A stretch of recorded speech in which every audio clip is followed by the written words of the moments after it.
madaxley ayaa hadda jooga waxa ii geeyay dhuxush horta markeeda hore hadaan ka sheekeeyo waxa ii geeyay hanti yar hanti laan ba ii geysay dadkii waxaan ahay 20 sano dhuxul ka shaqeynay hadda saaka shaqo abuur rabaha siiyay iskaashtada beeraha aduu murmaal aduu alxaashi ayaa shaqo abuur siiyay aduu waxaan ka shaqeynay laba muddo 4 bari ama meeshaan ka shaqeynayna shaqo abuurkaas aan oo hooyar lacag siiyay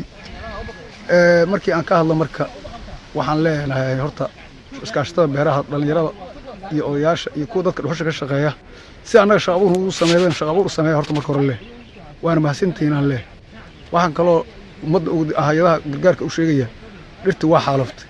dabaadgood in laga caymiyo dadka laga caymiyo anagu hadda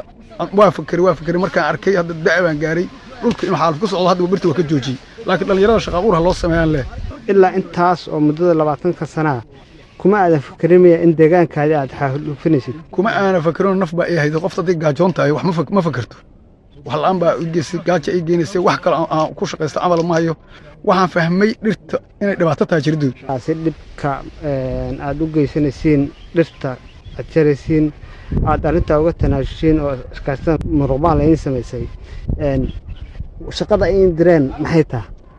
shaqada ay noo direen waa beeraha aduu waxa ka waraabintooda aduu baalkii la yiraahdo ka shaqeyntooda bacrimintooda aduu waxaas noo direen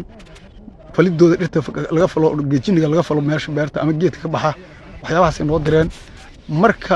labadooda marka la soo dhigmada beeraha ayaa shaqo sahlan dhulka aad joogto biyo leeyahay meel aan biyo lahayn oo aan nacf 12 ka shaqada iska soo baxeen dhuxush awal ahayd dhirtina ay ku qaribantay laakiin midaan qofta hadii baasaa kala diro marka 4 saac soo shaqeeyo maanta biil ku filan ama shaqaale ku filan waxa helaysaa nacf ku filan dhuxushana